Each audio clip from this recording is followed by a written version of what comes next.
I'm Matt Jarvis, I'm the Editor-in-Chief of Dicebreaker. And my game of the year for 2019 is Pax Pamir 2nd Edition.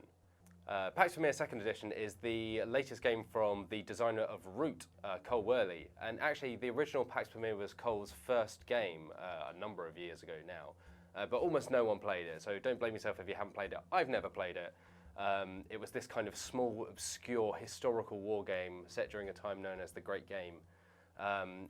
And the 2nd edition, which got kickstarted last year, I think, or earlier this year, is this kind of gorgeous remake of it. So it comes on this amazing cloth map. It comes with little resin blocks that look like hamsters or gerbils would really enjoy chewing on them. It looks fantastic for a war game. It doesn't look dry at all.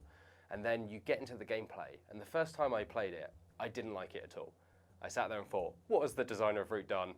He's thrown it all away. He's done a fantastic job with the last game. That's it. And then I played it again, and I started to warm to it. And then I played it again, and then I just found myself playing it again and again and again. And the thing is with Pax Pamir 2nd Edition is that it's relatively simple. You take a card and you use your cards to kind of place blocks around the map and take control of different territories. But the really fascinating thing about it is you're changing alliances with 3 different factions, and you can change them at any time during the game. But the key to winning is knowing when to change, because you can betray all of the cards you've already taken. They all represent figures from the historical era. And if you side with a different faction, if you suddenly decide that the Russians are on the up and you want to ditch the British off, that means you lose all of those cards potentially, and you have to start afresh. But if you don't change, that means you won't score any points when it comes to one of the dominance checks that happen throughout the game. And everyone else is trying to do this as well. So you might find yourself adding blocks that benefit another player, or that someone is adding blocks that benefit you. So it becomes this kind of weird shifting kind of game of betrayal and allegiances and trying to predict who's on the up and who's on the down, almost like betting. You're trying to bet on which faction's suddenly going to rise up and be in power or be the most dominant. And it's this incredible design that it couldn't be more different from Root. But it is similar in that it's a war game that's really just fascinating and kind of works off how people talk to each other and interact. And you can play with up to 5 people, or you can play against a single AI called Wakan, which also can fill in for smaller games, it's pretty decent, to be fair.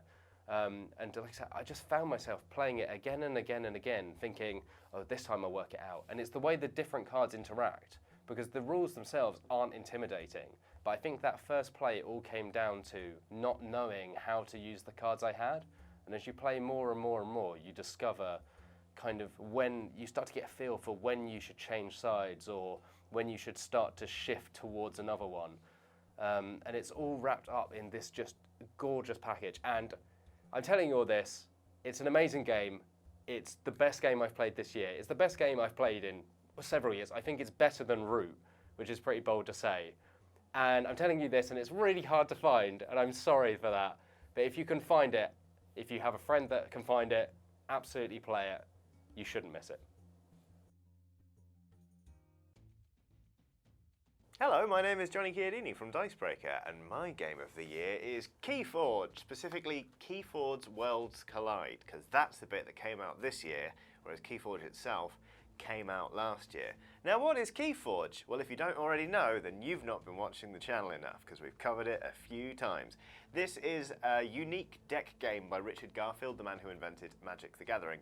And basically, you've got a deck. The main premise of Keyforge is that every deck is unique because they've got a whole bunch of cards and there's a computer algorithm that builds a deck and then gives it a unique name. So no 2 decks are actually alike, which means that there is no deck building in this game. It's not like something like Magic the Gathering or Netrunner or Doomtown Reloaded, where you need to keep getting expansions and acquiring cards so that you can stay competitive in the meta, because you're not allowed to change your deck. You get a list of cards that are in the deck, and that is it. That's all you have to play with. Over the course of the game, you're trying to earn a currency called Ember, and you need 6 Ember to forge a key at the start of your turn. Keyforge, you forge a key. First player to forge 3 keys will win. And basically, Worlds Collide is a new expansion which has added 284 new cards. I remembered off the top of my head. But most importantly, it added 2 new factions. The Saurians, who are like these dinosaur, almost Roman senator type figures. They've got hilarious names like Senator Shrix and Philophosaurus. And there's a card which is Six Semper Tyrannosaurus Rex, which I think is very funny. And then you've got the Star Alliance, who are kind of like this space B-movie kind of ray guns and jetpacks sort of faction. And I'm going to open this one up, actually, because why not? Sod it. It's here. We might as well. So, like I say, you open up a deck of Keyforge. This one is called Stone, the Dragon Tamer of the Last Drop. That's just what their name is. And they, oh, look at that. They don't have any of the new factions in this one. The 3 factions are Brobnar, Logos, and Dis. And they've all been in the game from the get-go. But that doesn't really matter, because what there are in this set, as well as like 2 new factions, there are new cards for the existing factions. So if we have a look, you get your little list of here's everything that's in your deck, and here's how rare these cards are. So the rarest cards in this deck are Hecatomb, Master the Theory, and Cybergiant Rig. And I've got no idea what any of those do, because I've never seen them before, because I've only played with Keyforge decks without them. But basically, all of the cards are really, really nice. You get 3 different houses, and then they've all got their own sort of gameplay mechanics and their own aesthetic, and it's all really, really... Ooh, Cybergiant Rig is cool. It's okay. It's fine. It's not great. Okay. It's a nice looking card, is what I'm trying to say. But my favourite thing about Keyforge is not that it's like, oh, every deck is unique, because that's cool and everything. My favourite thing about it is on your turn, you have to declare which of the 3 houses in your deck you're going to be using, and then you can only interact with cards from that house. So if I declared I was playing Brobnar, then I could only play Brobnar cards from my hand, but also any creatures on the deck. I can only interact with those. So if I've got a load of Dis creatures out there, they're just sort of left high and dry, and I have to hope they survive until next turn. So it's like, I think that is where the skill element comes in to sort of replace the deck building meta that you would get in another card game. Because like, I've played a lot of Doomtown Reloaded, for example. That's my favourite tabletop game of all time, I think. And that's a game where basically your deck building is everything. If you've not got a well-built deck, then like, you're screwed, basically, in a competitive setting. But a well-built deck, you end up really admiring them. With this, you don't get to build your deck. However, knowing when to choose a house because you've got a lot of cards to play versus like choosing a house because you've got like maybe 1 card to play and you've just got a load of creatures that have good synergy between them and you just want to smash the opponent in the face. It's kind of like... It's really satisfying because timing is all important. Like, this is a surprisingly long game. It can take ages for somebody to forge 3 keys, but it feels like a proper journey because you have sort of like ebbs and flows of having loads of cards on the deck and then suddenly no cards on the deck. So knowing when to prioritize what house is really, like, it's really interesting. It's not something I've got the hang of just yet because I only started playing Keyforge this year, but I still love it. Like, on the weekend, I played 3 games of Keyforge against the same person. We were using the same decks every time. First game, I absolutely creamed him. Second game, he tore me to pieces. And the third game was incredibly close. And that, to me, just like, that's really exciting, that you never quite know which way it's going to go. You're always up for another game. And ultimately, even though, you know, you can buy a deck and that's the only money you'll ever spend on Keyforge, you can just play people with that deck forever, it can still surprise you. And like, what cards fall out of the deck at what time, that sort of determines the way the entire game goes. And that, in my opinion, is very cool and clever and interesting. But most importantly, dinosaurs that are in charge of some form of republic. So that's me. Hello, I'm Alex from Dicebreaker, and my game of the year is Tapestry. If you've seen or like full-length video of Tapestry, you'll know that this is quite a controversial pick by me. Wheels doesn't actually know that I've picked this. He won't know until this video goes out. So hello, Wheels. Right, so if you have seen it, the video, or you haven't seen it, I'll give you a quick run through. It's a civilization building game where you've got like a board and you're traveling along these tracks, and you're kind of doing a lot of things at the same time, gaining resources, spending resources to build houses and landmarks and lots of different things. There's like a bingo card involved and lots of pretty little buildings. It was quite a hard choice for me choosing my game of the year, because actually a lot of my favorite games of this year, or that I played this year, weren't published this year. So I was like, you know, they were like from 2015 and other years. So I was trying to think of all the games that I played this year that came out this year. And there was actually, I realized there was some great games like Wingspan, Point Salad. But in the end, it was Tapestry that came out on top for me, because it is the only game out of all the rest of them that I've enjoyed so much that I've wanted to play it again and again. And again, if you've seen the other video, you'll know that we discussed some problems with the game. It's not a perfect game by any means. The landmarks are big and ugly.